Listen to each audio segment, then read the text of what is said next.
മുകേഷും ജയസൂര്യയും ഉൾപ്പെടെ 7 പേർക്കെതിരെ പീഡന ആരോപണം ഉന്നയിച്ച നടിക്കെതിരെ പരാതിയുമായി ബന്ധു കൂടിയായ യുവതി രംഗത്ത് വന്നിരുന്നു. മൂവാറ്റുപുഴ സ്വദേശിനിയായ യുവതിയാണ് ആരോപണം ഉന്നയിച്ചത്. നടിക്കെതിരെ അതിഗുരുതര ആരോപണങ്ങളാണ് യുവതി ഉയർത്തിയത്. പ്രായപൂർത്തിയാകുന്നതിന് മുമ്പ് തന്നെ ചെന്നൈയിലെ ഒരു സംഘത്തിന് മുന്നിൽ കാഴ്ചവെച്ചു എന്നാണ് യുവതി ആരോപിക്കുന്നത്. കുറേ പെൺകുട്ടികളെ നടി ലൈംഗിക അടിമകളാക്കി. നടി സെക്സ് മാഫിയയുടെ ഭാഗമാണെന്ന് യുവതി പറയുന്നു. ഇതുമായി ബന്ധപ്പെട്ട് യുവതി നടിക്കെതിരെ DGPക്കും മുഖ്യമന്ത്രിക്കും പരാതിയും നൽകി. 2014 സംഭവം നടന്നതെന്ന് യുവതി പറഞ്ഞു. അന്ന് 16 വയസ്സായിരുന്നു പ്രായം. 10ാം ക്ലാസ് കഴിഞ്ഞുള്ള വെക്കേഷൻ സമയത്തായിരുന്നു സംഭവം. സിനിമ ഓഡിഷൻ എന്ന് പറഞ്ഞാണ് ചെന്നൈയിലേക്ക് കൊണ്ടുപോയത്. ഓഡിഷൻ ഉണ്ടെന്ന് പറഞ്ഞ് ഒരു സ്ഥലത്തേക്ക് കൊണ്ടുപോയി. അവിടെ 5-6 പുരുഷന്മാർ മാത്രമാണ് ഉണ്ടായിരുന്നത്. അവരെന്നെ തൊടുകയൊക്കെ ചെയ്തു. ഞാൻ ഒരുപാട് ബഹളം വെച്ചും കരഞ്ഞുമാണ് രക്ഷപ്പെട്ടത്.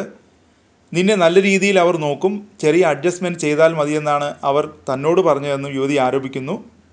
ഒരു ലൈംഗിക തൊഴിലാളിയാക്കുന്ന രീതിയിലായിരുന്നു സംസാരം. എൻ്റെ പ്രായത്തിലുള്ള കുട്ടികളെ ദുബായിലടക്കം കൊണ്ടുപോയിട്ടുണ്ടെന്നാണ് ഇവർ പറഞ്ഞതെന്നും യുവതി പറയുന്നു.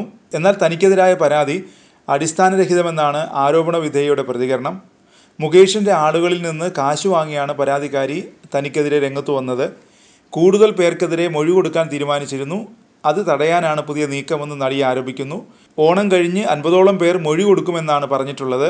2 മന്ത്രിമാർ, പ്രതിപക്ഷത്തിൻ്റേതടക്കം 14 MLAമാർ, സിനിമയിലെ ചില നടന്മാർ, അഭിഭാഷകർ തുടങ്ങിയവർക്കെതിരെ മൊഴി നൽകുമെന്ന് പറഞ്ഞിരുന്നു. ഈ മൊഴി നൽകാതിരിക്കാനും ഇക്കാര്യങ്ങൾ പുറത്തു വരാതിരിക്കാനുമായി എല്ലാവരും ചേർന്ന് നടത്തുന്ന രാഷ്ട്രീയ കളിയുടെ ഭാഗമാണ് ആരോപണങ്ങൾ, നടി ഫേസ്ബുക്ക് വീഡിയോയിൽ പറഞ്ഞു. നേരത്തെ 2014 യുവതിയെ ചെന്നൈയിൽ കൊണ്ടുപോയിട്ടുള്ള കാര്യം ഇവർ മാധ്യമങ്ങളോട് സമ്മതിച്ചിരുന്നു. എന്നാൽ സിനിമയിൽ അഭിനയിക്കണമെന്ന് പറഞ്ഞത് സഹോദരിയും മകളുമാണെന്നും താൻ സിനിമയിൽ എങ്ങനെയാണ് കാര്യങ്ങളെന്ന് പറഞ്ഞു കൊടുക്കുകയാണ് ചെയ്തതെന്നുമാണ് നടി പറഞ്ഞത്. പോക്സോ അടക്കമുള്ള വകുപ്പുകൾ ചുമത്താവുന്ന ആരോപണങ്ങളാണ് യുവതി നടിക്കെതിരെ ഉന്നയിച്ചിട്ടുള്ളത്.